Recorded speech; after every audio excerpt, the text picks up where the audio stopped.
Hello সবাইকে।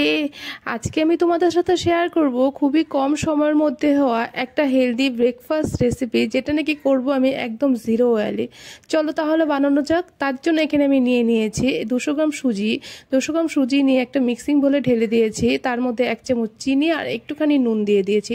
তারপর এর মধ্যে 200 গ্রাম পরিমাণ মতো টক দই দিয়ে দিয়েছি, আর ওই যে বাটি পরিমাণে আমি দই নিয়েছি সেই বাটির পরিমাণে 1 বাটি জল দিয়ে ব্যাটার বানিয়ে নিব।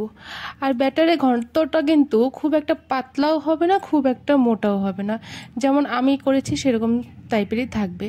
তারপর এর মধ্যে 1 চামচ পরিমাণ মতো, যেটা রেগুলার ইনো পাওয়া যায় কোনো রকম ফ্লেভার ছাড়া, সেই ইনোটাকে এর মধ্যে 1 চামচ আমি দিয়ে ভালোভাবে ব্যাটারটার সাথে মিশিয়ে নেব। ব্যাটারটা দেখো কতটা ফুলে গেছে এই ইনোটা দেওয়াতে।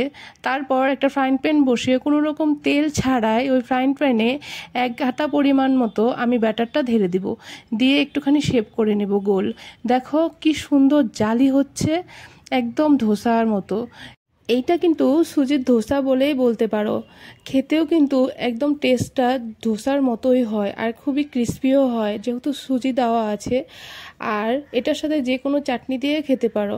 আমার হাজব্যান্ড এত তেল মশলা খেয়ে, মানে সব কিছু একটুখানি গ্রেভি গ্রেভি তেল মশলা খেতেই ভালোবাসে, কিন্তু আমি যখন এটা বানিয়ে ওকে দিয়েছি ও কিন্তু খুবই ভালোভাবে খেয়েছে, কোনো রকম কোনো কথা না বলে। সত্যি বলছি, একবার কিন্তু বাড়িতে ট্রাই করে দেখতে পারো।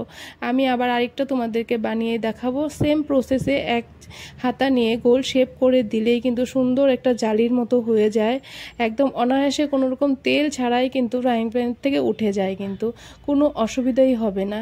আর আমার এই ছোট্ট ভিডিও যদি তোমাদের ভালো লেগে থাকে অবশ্যই আমার চ্যানেলটাকে সাবস্ক্রাইব করবে আর লাইক করবে। আর ভিডিও দেখার জন্য অনেক অনেক ধন্যবাদ। আসবো এক নতুন ভিডিও নিয়ে, আজকের জন্য এখানেই, টাটা।